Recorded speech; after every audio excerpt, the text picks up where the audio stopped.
Hi, I'm Robin Hartley. I'm an autonomous systems scientist from Scion. Cool.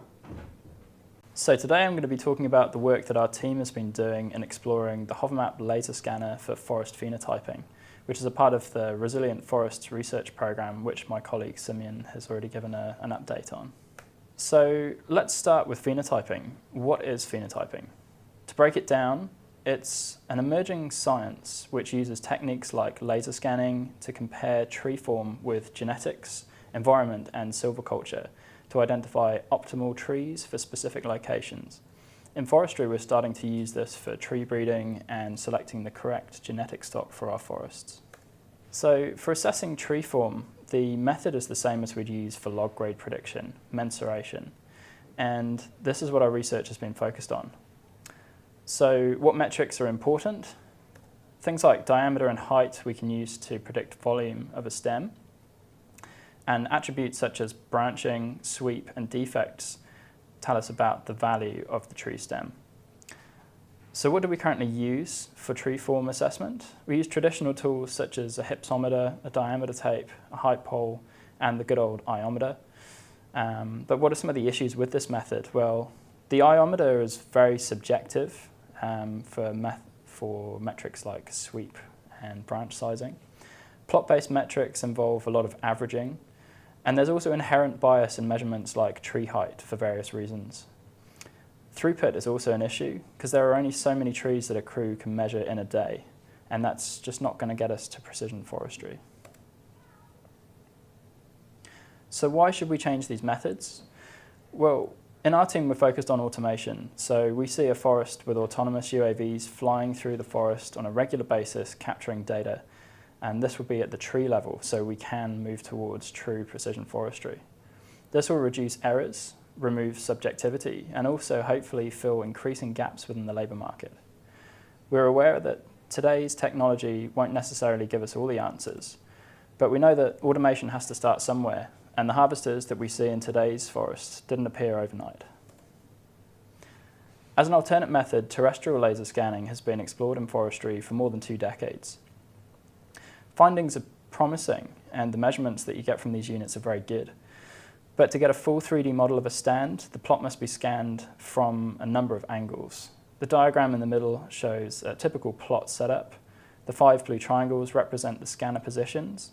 The 6 yellow circles represent the 3D targets that need to be set up to align the scans. So there's a lot more equipment being carried into the forest, and the scans must then be processed and aligned prior to any analysis being carried out on the point cloud.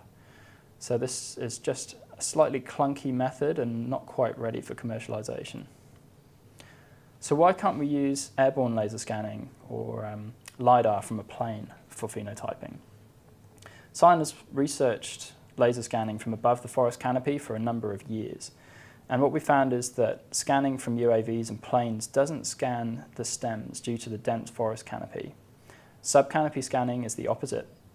It actually gets very dense stem scans, but there's less canopy definition. So the image here speaks for itself. On the left, we have a typical high-density capture from a plane. The UAV capture in the middle gives us a bit more definition, but we're still not seeing the stems. And then the sub-canopy scan on the right gives excellent stem definition and branching, but we're just maybe not seeing the tips of the trees. So with the advent of mobile laser scanning, there's been a bit of a step change for forestry, and we can now scan while moving within the forest. So Scion started researching the utility of these units back in 2014, and the findings are pretty good. The scanner range and accuracy did let it down a little bit though, and we could only scan up to about 10 meters vertically. In the past 3 years, there's been a lot of innovation in this space, and we've worked with a number of companies to trial their units. We hosted Emercent at Scion 2019 to look at their new Hovermap scanner and tested it within one of our genetics trials. And we found that the combination of being able to capture data sub-canopy with this scanner that could autonomously fly through the trees was the way that we wanted to go with our research. So far in the Resilient Forest program, we've been exploring the state-of-the-art Regal Minivux laser scanner, and our previous work has found this to be a highly accurate unit for measurement of the forest canopy, including metrics such as height. With the Hovermap, we now have the ability to fly below canopy, so we want to know what metrics we can derive from that and how accurate these are.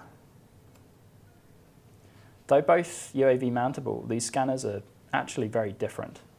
The Hovermap uses SLAM, or simultaneous localization and mapping algorithms, which build a virtual environment from the LiDAR points on the fly, which it then uses to both build an environment, build a point cloud, but also assist the craft in navigating safely through the trees without hitting things.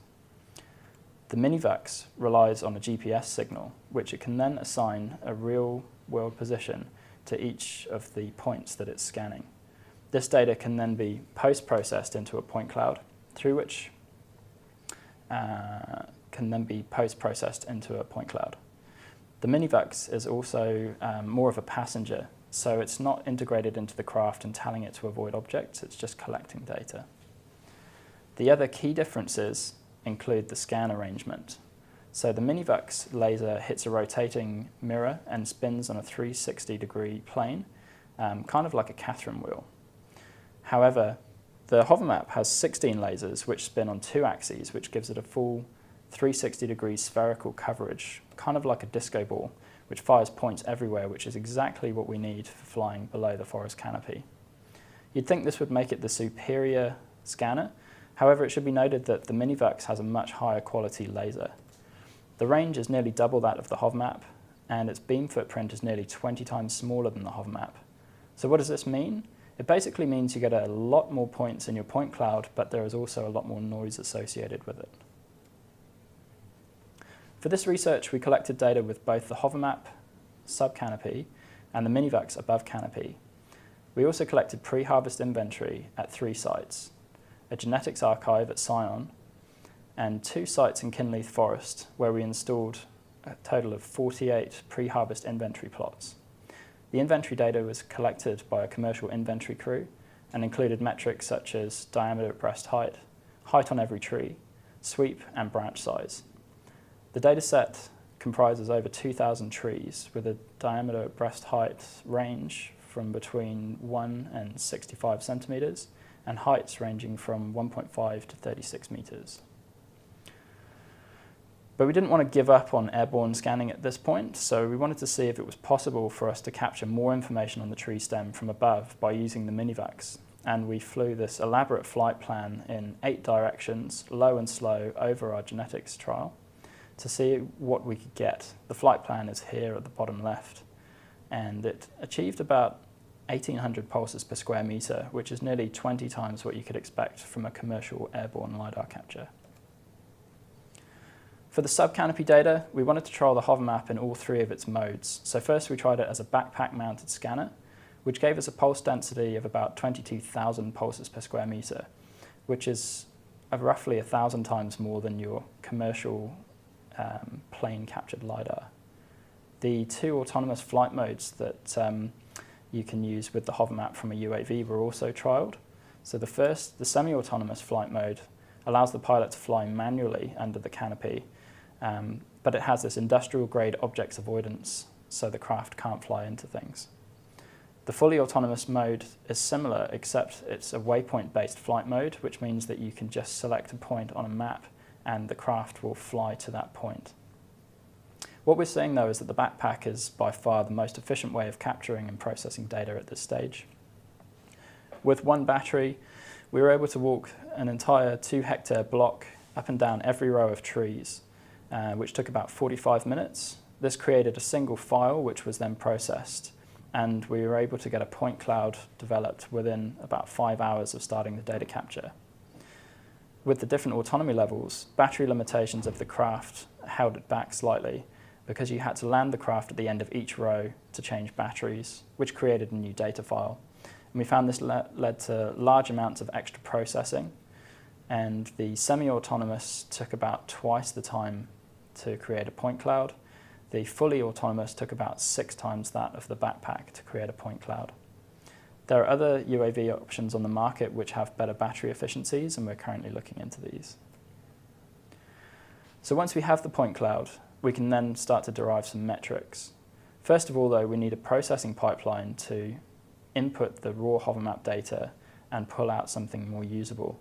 So first of all, we classify the ground and then height normalize the data, which removes any hills in the terrain and makes the point cloud more measurable.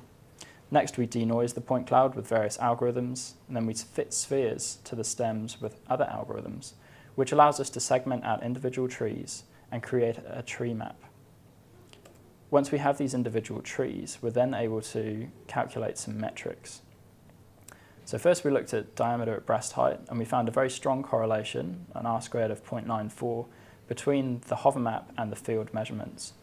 There is some error, an RMSE of approximately 6% or 2 centimeters.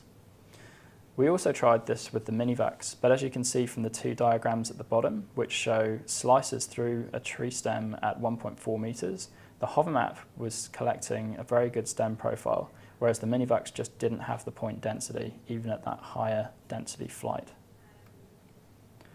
So despite appearances, Hovermap actually gets very good treetop coverage. It's just a lot lower density at the tips. The transect at the top right shows Hovermap data in colour overlaid on Minivux data in grey, and you can see that they're both reaching the same heights. We found a very strong correlation between Minivux and Hovermap data with an R-squared of 0.94. The key point here is that this potentially means we no longer have to fly above the forest canopy to derive heights with laser scanning. The correlation between both scanners and field data, however, was very poor, and the scanners significantly overestimated many of the tree heights. When we looked into this, we found that a lot of the overestimated trees were actually suppressed or dead trees. And the heights were coming from the neighbouring tree branches which had overgrown the tips of the dead trees, and the peak detection algorithm was picking these up instead. When we removed these from the data, the correlation improved an R-squared of 0.42, which is much more significant. But this does highlight the issue with using peak detection for tree heights with this data, and we're currently exploring alternate methods. Additional metrics that we've looked into include algorithms for basic stem straightness, things such as kink, wobble, and sweep measurement. We can also output a stem profile which can be input into YTGen to predict log grades. This stem profile can also be used for extracting measurements like taper and stem volume. We're also working on algorithms to characterize branch size and structure. But one of the major limitations that we're seeing is that the algorithms only work up to about 13 meters up the stem, and then the density of the stems decreases to the point that the algorithms stop working. And we think this is because of the density of the branches obscuring the tree stem. To address this, we've developed a method called CloudReg, which allows us to fuse sub-canopy with above-canopy data, and ongoing analysis as part of this research will evaluate whether this helps us to characterize the full tree stem. We've successfully applied this method to our red needlecast research within the Resilient Forest program, and we can now scan a plot, which then gives us the ability to tie in remote sensing and field measurement at the individual tree level. Previously, when we relied on GPS, we could only get to the plot level, so this is a big breakthrough. To summarize, we can automate forest phenotyping, and we can nearly do this with UAVs. It's just that battery life is slightly limiting, but smaller trials are possible with autonomous UAVs. We're definitely on track with our aim of being able to extract tree form metrics from LiDAR by 2024 as well. And to conclude, above canopy laser scanning can be useful for crown and terrain modelling, but at this stage not for stem description. Hovermap is showing a lot of promise as well. The backpack is operational and is being offered commercially by Interpine. We're working on a data pipeline that will be able to automate phenotyping trees too, to hopefully reduce subjectivity and increase throughput. There's a lot more research to come in this space, so stay tuned. So we'd just like to acknowledge FGR and MB for funding this research. And we'd also like to thank Mike Baker and Hancock Forest Management for access to Kinleith Forest for our trial setup. We'd also like to acknowledge Toby Stovold and Kane Fleet for access to Scion's genetic archive. We'd like to thank Russell McCandlish and Forest and Woodlot Inventory Services for capturing the inventory data. And we'd also like to acknowledge our partnership with Interpine to explore Hovermap autonomy for forest applications. There's a few references here if people would like to explore more of our research in this area. And yeah, I'd just like to say thank you for your time today.